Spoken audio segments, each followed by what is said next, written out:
आप सभी को। मैं सप्रा मल्टी स्पेशलिटी हॉस्पिटल में एमडी मेडिसिन हूँ, कंसल्टेंट फिजिशियन। जैसा कि हम सभी जानते हैं कि पिछले 1 साल से कोरोना महामारी फैली हुई है और सभी लोग, हमारी सरकार, सभी प्रशासन के लोग इसको, महामारी को कुछ हद तक कम लाने के लिए कुछ प्रयास कर रहे हैं और मेडिकल डिपार्टमेंट के लोग भी इसके लिए काफ़ी प्रयास कर रहे हैं। तो हम भी अब अपने अस्पताल में कोविड पेशेंट्स ले रहे हैं और उनका इलाज कर रहे हैं और हमारे काफ़ी मरीज़, मैं कहूँगी कि 90 टू 90% 95% पेशेंट्स हमारे ठीक होकर ही जाते हैं। हम जो माइल्ड केसेस हैं उनको एडमिट नहीं करते हैं क्योंकि उनका सैचुरेशन नॉर्मल रहता है, उनको कोई तेज़ बुखार या खांसी इस तरह की कोई दिक्कत नहीं होती, तो हम उनको होम आइसोलेशन एडवाइस करते हैं, वो घर पे ही रहते हैं, हमारे कांटेक्ट में वो बने रहते हैं। अगर उनको हम हिदायतें दे देते हैं कि ऐसा घर पे ही अपना सांस अपना देखते रहें, अगर उनको तेज़ बुखार आए, खांसी आए, तो हम उनको बोलते हैं कि वो घर पर अस्पताल में आकर हमें दोबारा दिखाएं और उसके बाद जो भी नेसेसरी स्टेप है हम लेते हैं।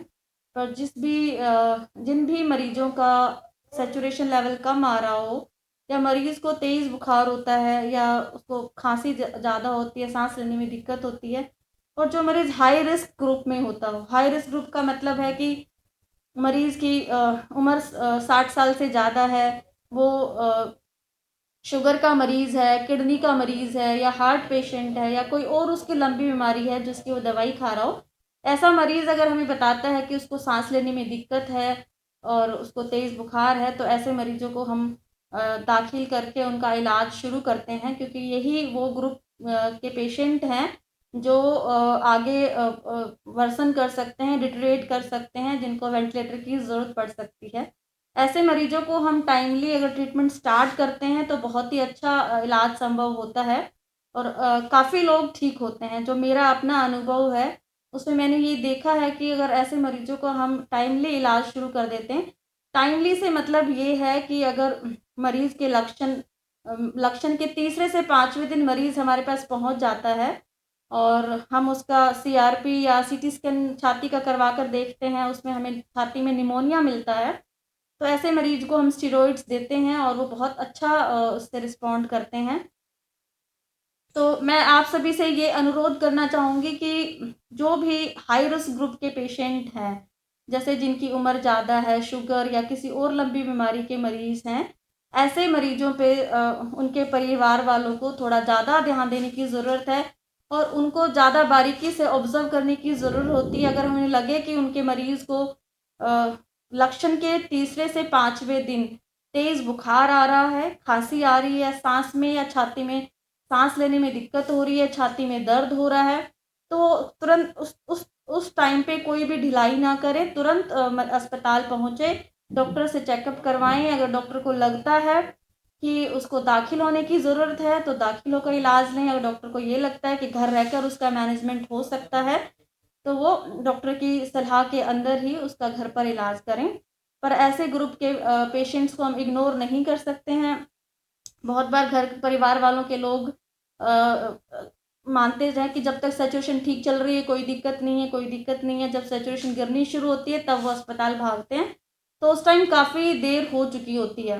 तो एक बार ऐसे मरीज जिनको तेज़ बुखार है, मैं बार बार यही बात कहना चाहूँगी कि तीसरे से 5वें दिन, लक्षण के तीसरे से 5वें दिन अगर किसी भी मरीज़ को तेज़ बुखार है और खांसी है और साँस लेने में तकलीफ़ है या छाती में दर्द है, चाहे उसकी ऑक्सीजन की मात्रा ठीक आ रही हो पल्स ऑक्सीमीटर पे चेक करने से, तो भी वो अस्पताल पहुँचे और डॉक्टर जैसा भी कहें, मेरा अपना पर्सनल एक्सपीरियंस ये है कि उसको हमें सीटी स्कैन करवाना चाहिए, क्योंकि उस टाइम पे हम बहुत जल्दी ही उसका निमोनिया पकड़ लेते हैं और अगर छाती में निमोनिया आया हुआ है, तो उसका इलाज उसको मिलना चाहिए ताकि वो आगे उसकी सैचुरेशन ड्रॉप ना करे और उसकी हालत ना बिगड़े और मरीज़ वेंटिलेटर पे जाने से बच जाए। तो ऐसे केसेस होते हैं, मॉडरेट केसेस, मॉडरेट डिजीज़ के पेशेंट कहते हैं जिनमें छाती में निमोनिया हो चुका होता है। कि हमारी सरकार भी बार-बार हमें सुझाव देती रहती है बहुत सारे कि हम मास्क पहने प्रॉपरली, सैनिटाइज करें अपने हाथों को, सोशल डिस्टेंसिंग का पालन करें। लेकिन इसके अलावा एक घर पे ये भी कहा जाता है कि सैचुरेशन मॉनिटरिंग करते रहें। पर मैं आप सब लोगों से ये कहना चाहूँगी कि सैचुरेशन मॉनिटरिंग के अलावा आप 6 मिनट वॉक टेस्ट भी करें। आप 6 अपना सैचुरेशन पहले बैठे बैठे चेक करें, उसके बाद 6 मिनट चलकर देखें। इसको 6 मिनट वॉक टेस्ट कहते हैं। और कई बार क्या होता है कि बैठे रहने पे सैचुरेशन नॉर्मल आती है, लेकिन जब 6 मिनट चलकर सैचुरेशन चेक करती हैं तो उसमें कुछ गिरावट मिलती है। अगर ऐसे हमें गिरावट मिलती है तो ये भी हमारे लिए एक साइन होता है कि मरीज़ को निमोनिया छाती में बन रहा होगा। तो ऐसे मरीज़ भी अपना डॉक्टर से संपर्क करें, घर पे ना रहें। जो भी वो डॉक्टर कहता है उनको जांच के लिए चेस्ट एक्सरे या सीटी स्कैन वो करवाएं। कई बार क्या होता है कि छाती का जो निमोनिया है एक्सरे में नहीं दिख पा रहा होता है, तो सीटी स्कैन ऐसे में करने में ज़रूरी हो जाता है। उसमें बहुत छोटा निमोनिया भी हमें हमारा एक स्कोर होता है 25 नंबर जिसमें दिया जाता है कि कितने फेफड़ों का कितना हिस्सा उसमें इन्वॉल्व हो गया है, उसके हिसाब से वो स्कोरिंग होती है। तो अगर वो स्कोरिंग 5 या 6 है तो ऐसे में मरीज़ को ज़्यादा लक्षण नहीं आ रहे होते हैं, लेकिन वो धीरे धीरे प्रोग्रेस कर सकता है। सीटी स्कैन करवाने से हमें वो छोटा सा निमोनिया भी पता चलता है और हम उस टाइम उस मरीज़ का इलाज करते हैं तो वो हमारा मरीज़ आगे और डिट्रियोट होने से बच जाता है। हो सकता है उसको ऑक्सीजन की भी ज़रूरत ना पड़े और हम स्टेरॉइड दें उसको और घर पे ही वो मैनेज हो जाए। मैंने खुद घर पे ऐसे कई सारे पेशेंट्स जो ओल्ड एज थे, जिनको साथ में डायबिटीज़ थी, किसी को रूमेटॉइड आर्थराइटिस था, किसी को किडनी डिजीज़ थी, ऐसे सभी पेशेंट्स को घर पे भी ट्रीट किया है विद स्टेरॉइड्स। और वो सारे पेशेंट्स मेरे सभी बहुत अच्छे से ठीक हुए हैं, सब सेटिस्फाइड हैं। तो ऐसा ज़रूरी नहीं है कि छाती में निमोनिया हो गया है और आपकी सैचुरेशन नॉर्मल है तो आपको एडमिट ही होना है। वो हम प्रोफाइल डॉक्टर देखता है कि उसको एडमिट होने की ज़रूरत है कि नहीं है।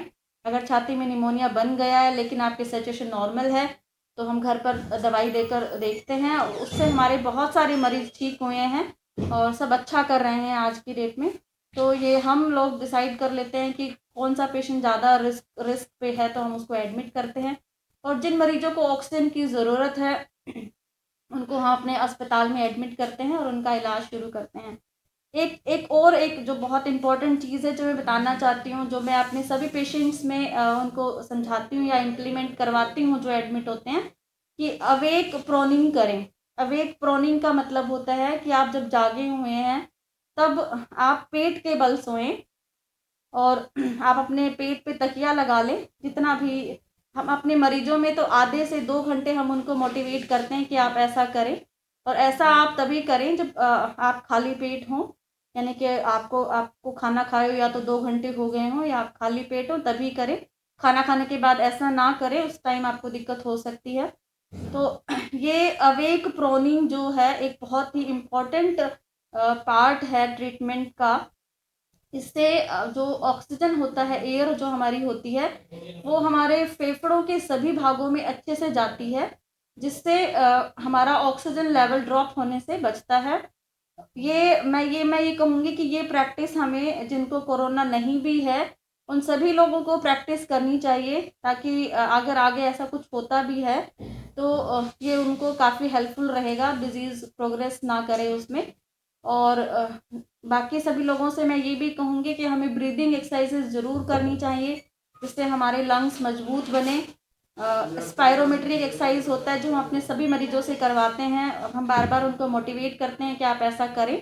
और सभी हमारे पेशेंट हमारे साथ कोऑपरेट भी करते हैं, वो करते हैं हमारी इस चीज़ को, कि वो प्रॉनिंग भी करते हैं जितना भी उनसे पॉसिबल होता है, 15 मिनट्स 30 मिनट्स। और बहुत लोग तो हमारे 1 आवर 2 आवर प्रॉनिंग भी करते हैं, दिन में 2 to 3 टाइम्स ऐसा वो करते हैं। और मुझे ऐसा लगता है कि उसका फ़ायदा भी हम लोगों को मिल रहा है, हमारे पेशेंट्स को मिल रहा है। तो मैं चाहूँगी कि ये प्रैक्टिस हमें घर में भी करनी चाहिए। जो भी कोरोना पेशेंट है या नहीं भी हैं, उन सबको घर पे भी अवेक प्रोनिंग के लिए हमें मोटिवेट करना चाहिए और हमें करनी चाहिए, क्योंकि एक ऐसी चीज़ है जिसमें हमारा कुछ खर्च नहीं हो रहा है और हमारी हेल्थ को बहुत बेनिफिट मिलता है इस चीज़ से। कुछ मैं योगा योगा और ब्रीदिंग एक्सरसाइजेज वो हमें करनी चाहिए, जो भी हमारी रेस्पिरेटरी मसल्स को स्ट्रॉन्ग बनाए। अगर आगे हम अफेक्ट भी होते हैं तो वो हमारी डिजीज़ बहुत हमारा निमोनिया बहुत प्रोग्रेस होने से बचेगा इस चीज़ से। दूसरा है कि डाइट का भी बहुत अच्छा रोल है। डाइट हमें हम अपने सभी पेशेंट्स का इंश्योर करते हैं कि वो डाइट प्रॉपर ले रहे हैं।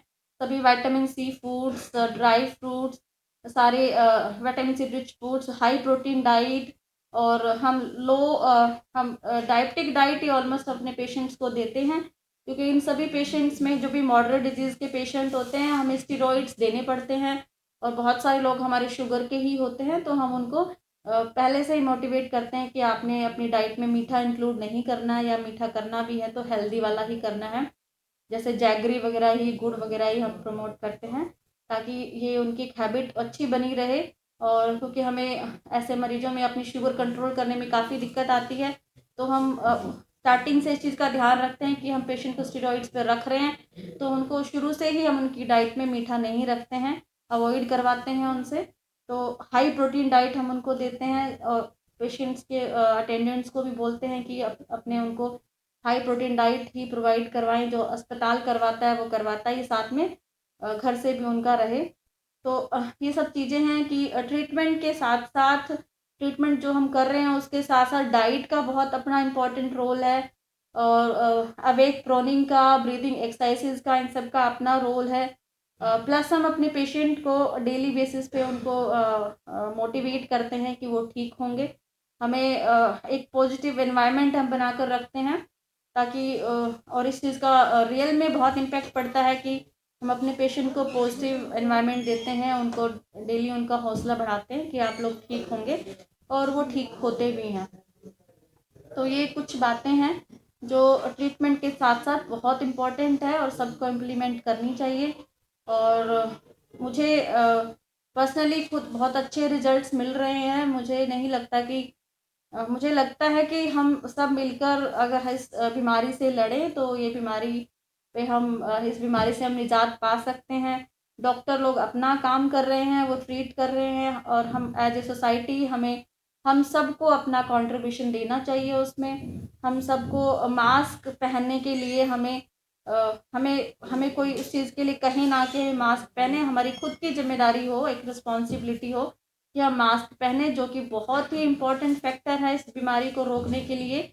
अपने हाथों को प्रॉपर सैनिटाइज करें, और सोशल डिस्टेंसिंग का पालन करें। ये बहुत हमें बुरा लगता है कि हमें लोगों को या हमारे ओपीडी में जो लोग आ रहे होते हैं हमें उनको बोलना पड़ता है कि आप मास्क पहने। अदरवाइज 1 साल से ये सब चल रहा है, हमारी गवर्नमेंट इतना काम कर रही है इस चीज़ पे, तो लोगों को अवेयर होना चाहिए कि मास्क पहनना बहुत इम्पोर्टेंट है, सैनिटाइज अपने हाथों को करना बहुत इम्पोर्टेंट है, सोशल डिस्टेंसिंग का पालन करना बहुत इम्पोर्टेंट है। तो इस चीज़ के लिए हमें किसी को कहना ना पड़े।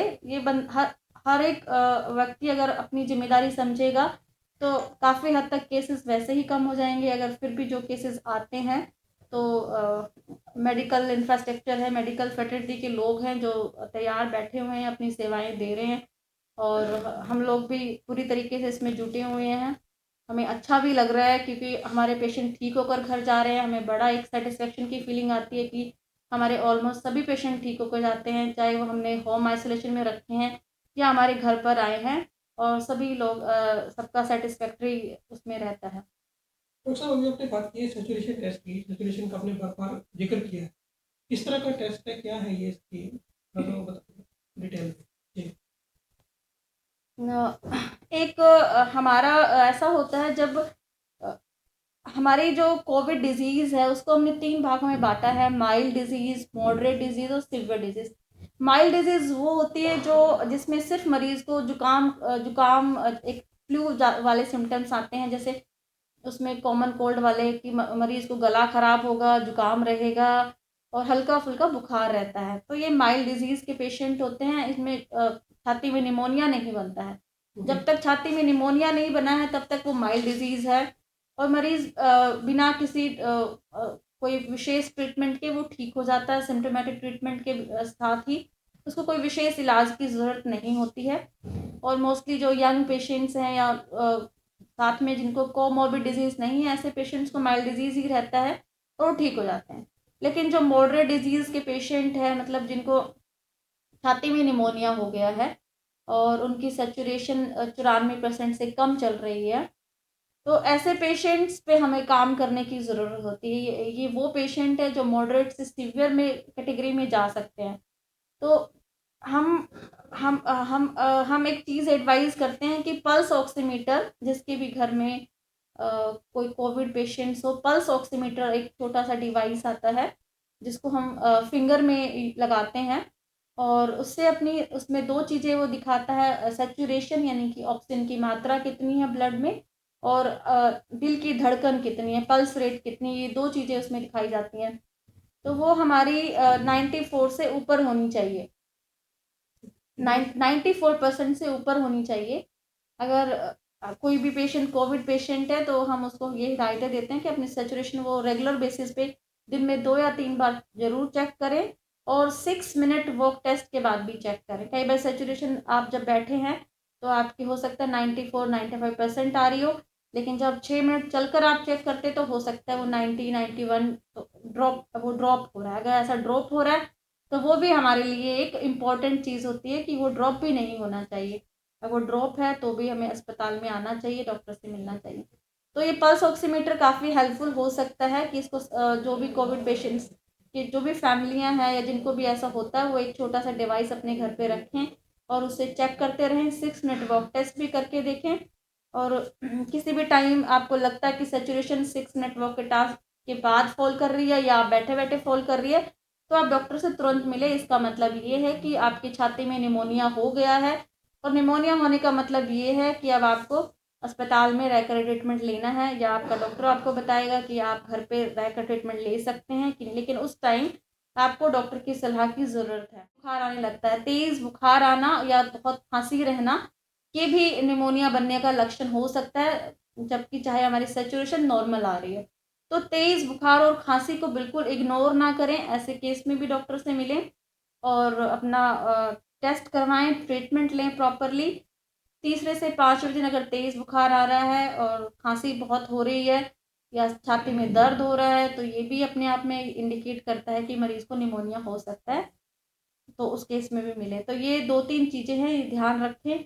ऐसे केस में बिल्कुल ख़ासकर वो लोग जो बहुत बूढ़े हैं, 60 ईयर से अबव एज के हैं, जिनको साथ में और बीमारियां हैं, ऐसे मरीज़ बिल्कुल भी कोताही ना बरतें और तुरंत अपने डॉक्टर से जाके सलाह लें। ठीक है। ये बात आते हैं, लोगों को विश्वास ही नहीं होता कि उनको कोविड भी है। वो कहते हैं या तो रिपोर्ट गलत है या क्योंकि उनको कोई लक्षण नहीं है। तो इसके बारे में क्या कहेंगे आप? देखो ये चीज़ बहुत टाइम से हम लोग समझा रहे हैं, सब लोग समझाते हैं कि कोविड का पेशेंट एसिम्प्टोमेटिक भी हो सकता है। एसिम्प्टोमेटिक का मतलब ही ये होता है कि पेशेंट को कोई सिम्टम नहीं आएगा। ऐसे लोगों को कहते हैं एसिम्प्टोमेटिक पेशेंट्स हैं, एसिम्प्टोमेटिक कैरियर हैं। ये ऐसे लोग ज़्यादा खतरनाक होते हैं क्योंकि उनको कोई सिम्टम नहीं आ रहा है। बहुत सारे यंग एज पेशेंट जिनकी इम्यूनिटी बहुत अच्छी है, वो उन्होंने उनके अंदर इन्फेक्शन तो चला गया है, इन्फेक्शन उसके अंदर चला गया है, पर वो उसके अंदर बीमारी पैदा नहीं कर पाया क्योंकि उसकी इम्यूनिटी इतनी अच्छी है कि उस इम्यूनिटी ने उस इन्फेक्शन को ख़त्म कर दिया, लेकिन वो पॉजिटिव हो गया है, कीटाणु उसके अंदर चले गए हैं। रिपोर्ट में अगर टेस्ट करवाएगा तो पॉजिटिव आएगा, लेकिन मरीज़ को लक्षण कोई भी नहीं आएगा। एसिम्प्टोमेटिक पेशेंट्स कहते हैं हम इनको। लेकिन ये ऐसे पेशेंट्स दूसरे लोगों को इन्फेक्शन देते हैं। ये लोग खुले घूमते हैं कि मुझे तो कोई सिम्टम आ नहीं रहा, जो कि बहुत ही गलत एक रवैया है। इस महामारी के दौरान अगर हम सरकार की या सोसाइटी की मदद करने की बजाय उसमें इस तरह की सोच हम पैदा करेंगे या लोगों को भी गलत समझाएंगे, क्योंकि ये इस तरह के लोग हमारी डे टू डे ओपीडीज में भी आ रहे हैं जो इस तरह की सोच रखते हैं, जिनको हमें बहुत काउंसलिंग करना पड़ता है, समझाना पड़ता है कि ऐसा नहीं है। बहुत लोगों को ये भी लगता है कि कोविड बीमारी ही नहीं है, सब कुछ फेक चल रहा है ये। तो ये एक है कि एसिम्प्टोमेटिक रह सकता है, ये डिपेंडिंग अपॉन द इम्यूनिटी होता है कि कितना है। अगर बहुत अच्छी इम्यूनिटी है तो उसको सिम्टम नहीं आएंगे, लेकिन being a responsible citizen, being a responsible person of the society, हमें इस चीज़ को ये रखना है कि हम अपना मास्क पहने ताकि हम हमारे अंदर जो हमने कीटाणु ले लिए हैं वो सामने वालों को ना दें, चाहे हमें सिम्टम आ रहे हैं या नहीं आ रहे हैं। लोगों को जब लगता है कि लक्षण नहीं आ रहा तो उनको बीमारी होगी ही नहीं। पर जो हम डॉक्टर लोग बार बार ये चीज़ कहते हैं कि सिम्टोमेटिक होता है, इन्फेक्शन अंदर जाता है, तो वो आप दूसरे को दे सकते हो। इसलिए दूसरों को बचाने के लिए आप मास्क पहने। आपको हो गया है, आपको बहुत अच्छी बात है, कोई लक्षण नहीं आया, बहुत अच्छी बात है ये। लेकिन आप दूसरे, हो सकता है कि आप किसी बुजुर्ग इंसान को दे आए या किसी ऐसे इंसान को दे आए जिसको साथ में किडनी की बीमारी है, डायबिटिक पेशेंट है। हो सकता है कि उसको वो बीमारी बहुत ज़्यादा सीवियर रूप ले ले और पेशेंट कहाँ से कहाँ पहुँच जाए। तो हमें, चाहे हमें सिम्टम आ रहे हैं नहीं आ रहे, लेकिन टेस्ट पॉजिटिव है तो हमें अपने आप को एक पॉजिटिव केस मानना है और उस हिसाब से ही हमें अपना सब सोशल डिस्टेंसिंग, सैनिटाइज़र और मास्क सबका प्रॉपर गाइडलाइंस के हिसाब से वो करना है, ताकि हम दूसरे को बीमारी ना दें। तो ये कतई गलत चीज़ है कि पॉजिटिव आने के बाद भी लोग ये सोचते हैं कि कोविड है ही नहीं मुझे। बिल्कुल ऐसा हो सकता है कि सिम्टम ना आए और आपको कोविड हो, ये एक एक कैटेगरी होती है ऐसे। उनके बारे में उनको आप क्या कहना चाहेंगे, क्या राय देना चाहेंगे? मैं ऐसे लोगों, एक तो एक एक चीज़ और मैं बताना चाहती हूँ कि जो पोस्ट कोविड सिंड्रोम एक होता है कि कोविड से रिकवर कर गया है पेशेंट, उसकी रिपोर्ट भी चाहे नेगेटिव आ गई हो। अब तो हम सभी पेशेंट्स के टेस्ट भी नहीं करते हैं। 14 डेज़ के बाद मान लिया जाता है कि पेशेंट अब किसी को इन्फेक्शन नहीं देगा और वो रह सकता है सोसाइटी। उसको आइसोलेशन में रहने की ज़रूरत नहीं होती आफ्टर 14 डेज़। तो लेकिन क्या पूछा था आपने, क्वेश्चन भूल गई। कि जो पेशेंट रिकवर कर चुके हैं, हाँ, तो जो पोस्ट कोविड भी सब हो गया, एक एक्यूट इन्फेक्शन रिकवर हो गया, पोस्ट कोविड भी 3 मंथ्स तक पेशेंट्स को कुछ ना कुछ सिम्टम्स रह सकते हैं। जैसे कुछ लोगों में वीकनेस काफ़ी ज़्यादा आ जाती है, कुछ लोगों में हल्का बुखार बना रहता है। 99 to 100 का बुखार लोगों में बना रह सकता है अप टू 3 मंथ्स। और कुछ लोगों में लेग पेन बहुत ज़्यादा होता है। और एक चीज़ और होती है कि ऐसे लोगों में ये जो बीमारी है, इसके अंदर खून भी गाढ़ा हो जाता है, जिससे थक्के जमे रहने की संभावना होती है। तो ऐसे लोगों को भी हम स्पेशली कुछ दवाइयाँ देते हैं ताकि उनको खून पतला रहे और उनको आगे चल के कोई अधरंग या हार्ट अटैक जैसी बीमारियाँ ना बने। तो ये कोविड, पोस्ट कोविड की कुछ चीज़ें हैं कि वीकनेस बनी रहना, हल्का बुखार रहना, भूख का ना लगना और टांगों में दर्द रहना। तो इसके लिए मैं ये कहूँगी कि आप अपना हाइड्रेशन ठीक रखें, पानी खूब पिएँ, लिक्विड्स खूब लें, अपना हाई प्रोटीन डाइट लें, रूटीन में एक्सरसाइज ज़रूर करें, उसको अवॉइड ना करें ये सोचकर कि हमारी टांगों में दर्द है या हम वीक हैं। आप करेंगे तो आपको हेल्प मिलेगी इस चीज़ से। अपना एक रूटीन ज़रूर बनाएं, आधे घंटे का, 1 घंटे का, कि आपने ये करना ही है। इससे आप अपने आप को बेटर महसूस करेंगे। आपने जो भी करना है, एक वॉक करनी है, योगा करना है, मेडिटेशन करना है, इस तरह की एक्टिविटीज़ ज़रूर करें, हाई प्रोटीन डाइट लें और बाकी अपना नॉर्मल रूटीन भी है, मास्किंग और ये सब अपना प्रॉपर रखें।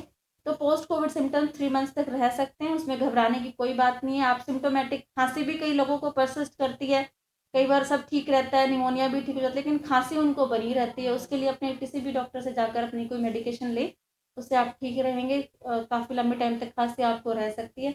तो इन चीज़ों से आपको घबराना नहीं है कि हमारा कोविड ठीक हुआ है कि नहीं हुआ। ये चीज़ें सब रह सकती हैं 3 मंथ्स तक। कुछ लोगों की स्मेल चली जाती है, कुछ लोगों का टेस्ट भी चला जाता है, तो हो सकता है वो भी आने में 3 to 6 मंथ लग जाएँ। उसके लिए भी आपको अलग से कुछ करने की ज़रूरत नहीं है, वो टाइम के साथ अपने आप आ जाती है वापस।